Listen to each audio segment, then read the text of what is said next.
Praise Lord. നിങ്ങളെ എല്ലാവരെയും blessed മോർണിംഗിലേക്ക് യേശു ക്രിസ്തുവിൻ്റെ നാമത്തിൽ സ്വാഗതം ചെയ്യുന്നു.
പ്രിയരെ, അനുഗ്രഹിക്കപ്പെട്ട ഒരു പ്രഭാതം കൂടെ നമ്മുടെ ജീവിതത്തിൽ അനുവദിച്ചു തന്ന വലിയവനായ ദൈവത്തെ നമുക്ക് ഒരുമിച്ച് ചേർന്ന് നന്ദി പറയാം. എത്ര പേർ പറയും, ഞാൻ നിന്നതല്ല, എൻ്റെ ദൈവം നിർത്തിയതാണ്? ഒന്നുകൂടെ പറഞ്ഞു കഴിഞ്ഞാൽ 2025 മെയ് മാസം 24 വരെയും എന്നെയും എൻ്റെ കുടുംബത്തെയും കണ്ണിലെ കൃഷ്ണമണി പോലെ സൂക്ഷിക്കുകയും വിടുവിക്കുകയും ചെയ്ത വലിയവനായ ദൈവത്തിന് നന്ദി പറഞ്ഞുകൊണ്ട് ഈ പ്രഭാത ചിന്തയിലേക്ക് നമുക്ക് ഒരുമിച്ച് അടുത്തു വരാം.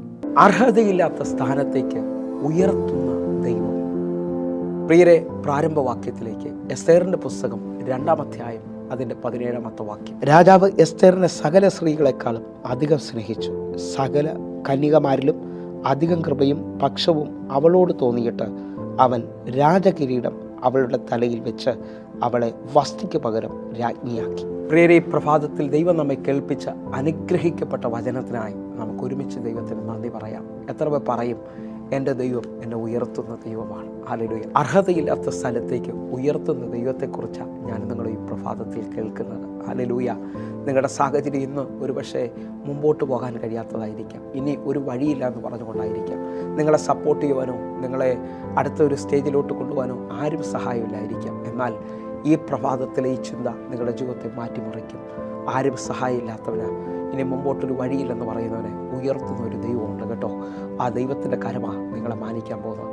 ആ ദൈവത്തിൻ്റെ ശക്തിയാണ് നിങ്ങളുടെ മേളിൽ വെളിപ്പെട്ട് വരാൻ പോകുന്നത്. എസ്തേറിനെ കുറിച്ച് ആഴമായി പഠിക്കാമെങ്കിൽ എസ്തേറിന് അപ്പനും അമ്മയും ഇല്ലായിരുന്നു. 2-ാം അധ്യായം അതിൻ്റെ 7-ാമത്തെ വാക്യം വ്യക്തമായി പറയുന്നു, മൊർദെഖായി അവളെ എടുത്തു വളർത്തിയതാണ്. ഹല്ലേലൂയ. അവളെ സപ്പോർട്ട് ചെയ്യുവാനോ അവളെ ഉയർത്തുവാനോ വേറെ ആരും ഇല്ലായിരുന്നു. പക്ഷേ ദൈവം ഒരാളെ ഉയർത്തുവാൻ തയ്യാറായാൽ, ദൈവത്തിൻ്റെ കരം ഒരാളെ മാനിക്കുവാൻ തയ്യാറായാൽ, അത് ബുദ്ധിക്കും ചിന്തയ്ക്കും അപ്പുറത്തായിരിക്കും ദൈവത്തിൻ്റെ മാന്യത ഒരുത്തൻ്റെ മേളിലേക്ക് വെളിപ്പെടുന്നത്.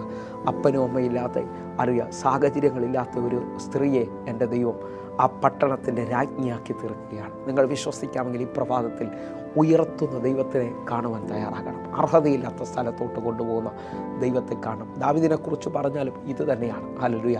മൂത്ത 7 സഹോദരന്മാരെയും അപ്പൻ മുൻനിരയിൽ നിർത്തുമ്പോൾ ഇളയ തന്നെ കാട്ടിലേക്ക് തൻ്റെ ആടുകളെ മേയ്ക്കുവാൻ തെളിവിട്ടെങ്കിലും എൻ്റെ ദൈവം ദാവീദിനെ കണ്ടു. ഹല്ലേലൂയ. ദാവീദിനെ ഇസ്രായേലിൻ്റെ രാജാവായി ദൈവം മാനിച്ചതായി കാണാൻ കഴിയും. അങ്ങനെ വിശ്വസിക്കാമെങ്കിൽ പഴയ നിയമത്തിൽ യോസഫ് എന്ന് പറയുന്ന ഒരു വ്യക്തിയെ നമുക്ക് കാണാൻ കഴിയും. തൻ്റെ സഹോദരന്മാർ തെള്ളി ഒറ്റപ്പെടുത്തി പൊട്ടക്കിണറിലേക്ക് വലിച്ചെറിഞ്ഞെങ്കിലും അവിടെ നിന്ന് പൊത്തീഫറിൻ്റെ വീട്ടിലേക്കും അടിമച്ചന്തയിലും കാരാഗ്രഹത്തിലേക്കും തെല്ലപ്പെട്ട ആ യോസെഫിനെ ദൈവം ഒറ്റ ദിവസം കൊണ്ട് കാരാഗ്രഹത്തിൽ നിന്ന് ആളെ അയച്ച് വിളിപ്പിച്ച് കൊട്ടാരത്തിലേക്ക് കൊണ്ടുപോകുന്നത് കാണാൻ കഴിയും. ആ കൊട്ടാരത്തിൽ ഉയർത്താവുന്നതിൽ ഏറ്റവും വലിയ വലിപ്പത്തിലേക്ക് ദൈവം കൊണ്ടുപോയി മന്ത്രി പദവി കൊടുത്തു. എന്നെ ശ്രദ്ധിക്കാമെങ്കിൽ യോസെഫിനെ ഉയർത്താവുന്ന അതേ ദൈവം ഈ പ്രഭാതത്തിൽ നിങ്ങളെ മാനിക്കുവാൻ, നിങ്ങളെ ഉയർത്തുവാൻ ശക്തനാണ്. ഒന്നുകൂടി ഒരു പദത്തിലേക്ക് വരികയാണ്. അർഹതയില്ലാത്ത സ്ഥലത്തോട്ട് കൊണ്ടുവരുന്ന ദൈവം എന്നുള്ള ആ പദത്തിനകത്ത് നിന്നുകൊണ്ട് അപ്പോസ്തല പ്രവൃത്തി 3-ാം അധ്യായത്തിൽ ശ്രദ്ധിക്കാമെങ്കിൽ 40-ലധികം വർഷമായി അമ്മയുടെ ഉദരം മുതൽ മുടന്തലായ ഒരു മനുഷ്യനെ പത്രോസ് കൈക്ക് പിടിച്ച് എഴുന്നേൽപ്പിക്കുന്നത് കാണാൻ കഴിയും. പത്രോസ് പറയുന്നു, വെള്ളിയും പൊന്നും എനിക്ക് തരാനില്ല, എന്നാൽ എൻ്റെ കയ്യിൽ ഒന്നുണ്ട്, നസ്രായനായ യേശുവിൻ്റെ നാമത്തിൽ എഴുന്നേൽക്കുക എന്ന് പറഞ്ഞുകൊണ്ട് മറ്റൊരാളെ സഹായമില്ലാതെ അങ്ങോട്ടോ ഇങ്ങോട്ടോ ചലിക്കാൻ കഴിയാത്ത ഈ വ്യക്തി 40 വർഷമായി ആലയത്തിൻ്റെ മുൻവശത്ത് ഭിക്ഷ യാചിച്ചു കൊണ്ടിരുന്ന മനുഷ്യൻ ഒരിക്കലുമില്ലാത്ത അർഹതയില്ലാത്ത പദവിയിലോട്ട് ഇതാ പത്രോസ് അപ്പോസ്തലനിലൂടെ അവൻ എഴുന്നേൽക്കുകയാണ്. യേശുവിൻ്റെ നാമത്തിൻ്റെ സൗഖ്യം അവൻ പ്രാപിച്ചുകൊണ്ട് 40 വർഷം അസാധ്യമെന്ന് പറഞ്ഞ ആലയത്തിലോട്ട് അവൻ തുള്ളിയും ചാടിയും ദൈവത്തെ ആരാധിച്ചുകൊണ്ട് ആലയത്തിലോട്ട് കയറുകയാണ്. നിങ്ങളുടെ ജീവിതത്തിൽ ഇതുവരെയും അസാധ്യമെന്ന് പറഞ്ഞത് ഈ പ്രഭാത സന്ദേശം നടന്നുകൊണ്ടിരിക്കുമ്പോൾ നിങ്ങൾക്ക് സാധ്യമായി തീരാൻ പോവുകയാണ്. ഹല്ലേലൂയ. അപ്പോസ്തല പ്രവൃത്തി 3-ാം അധ്യായം അതിൻ്റെ 8-9 വാക്യങ്ങൾ നമുക്ക് ഒരുമിച്ചൊന്ന് വായിക്കാം. നടന്നും തുള്ളിയും ദൈവത്തെ പുകഴ്ത്തിയും കൊണ്ട് അവരുടെ കൂടെ ദേവാലയത്തിലേക്ക് കടന്നു. 9-ാമത്തെ വാക്യം, അവൻ നടക്കുന്നതും ദൈവത്തെ പുകഴ്ത്തുന്നതും ജനമൊക്കെയും കണ്ടു. 10-ാമത്തെ വാക്യം, ഇവൻ സുന്ദരമെന്ന ദേവാലയ ഗോപുരത്തിൽ ഭിക്ഷ യാചിച്ചുകൊണ്ട് ഇരുന്നവൻ എന്ന് അറിഞ്ഞ് അവന് സംഭവിച്ചതിനെക്കുറിച്ച് വിസ്മയവും പരിഭ്രമവും നിറഞ്ഞവരായി തീർന്നു. എന്നെ ശ്രദ്ധിക്കുന്നവരെ, അവൻ്റെ ജീവിതത്തിൽ നടന്നത് കണ്ട് ദേശം മുഴുവൻ ആശ്ചര്യപ്പെടുകയാണ്. അതിൻ്റെ 11-ാമത്തെ വാക്യം കൂടെ നമുക്ക് ഒരുമിച്ചൊന്ന് വായിക്കാം. അവൻ പത്രോസിനോടും യോഹന്നാനോടും ചേർന്ന് നിൽക്കുമ്പോൾ ജനമെല്ലാം വിസ്മയം പൂട്ടു. ശലോമോന്റെ എന്നു പേരുള്ള മണ്ഡപത്തിൽ അവരുടെ അടുക്കലേക്ക് ഓടിക്കൂടി. ഈ വാക്യം വായിക്കുമ്പോൾ ആഴം തിരിച്ചറിയും. തൊട്ടു മുമ്പ് വരെയും യാചകനായിരുന്നവൻ ഇപ്പോൾ അർഹതയില്ലാത്ത സ്ഥലത്ത് പത്രോസിനോടും യോഹന്നാനോടും കൂടെ നിൽക്കുകയാണ്. അനേകർക്ക് അസാധ്യമെന്ന് തോന്നിയതിനെ അവൻ്റെ ജീവിതത്തിൽ ദൈവം സാധ്യമാക്കുകയാണ്. ഇതാ ആ സ്ഥലത്ത് അന്ന് ഏറ്റവും കൂടുതൽ ഉപയോഗിക്കപ്പെടുന്ന പത്രോസിൻ്റെയും യോഹന്നാൻ്റെയും അരികിൽ അവരോട് ചേർന്ന് നിൽക്കുവാൻ ദൈവം ഒരു പദവി യാചകൻ്റെ രൂപത്തിലിരുന്നവന് കൊടുക്കുകയാണ്. വിശ്വസിക്കാൻ പറ്റുമെങ്കിൽ നിങ്ങളുടെ ജീവിതത്തിനകത്തും അർഹതയില്ലാത്ത തലങ്ങളിലേക്ക് രാജാക്കന്മാരോട് കൂടെ ഇരിക്കുവാൻ എൻ്റെ ദൈവം നിങ്ങളെ വിളിക്കുകയാണ്. നമുക്ക് ഒരുമിച്ച് വിശ്വസിക്കാം. അർഹതയില്ലാത്ത സ്ഥലത്തേക്ക് ദൈവം നമ്മളെ ഉയർത്തും.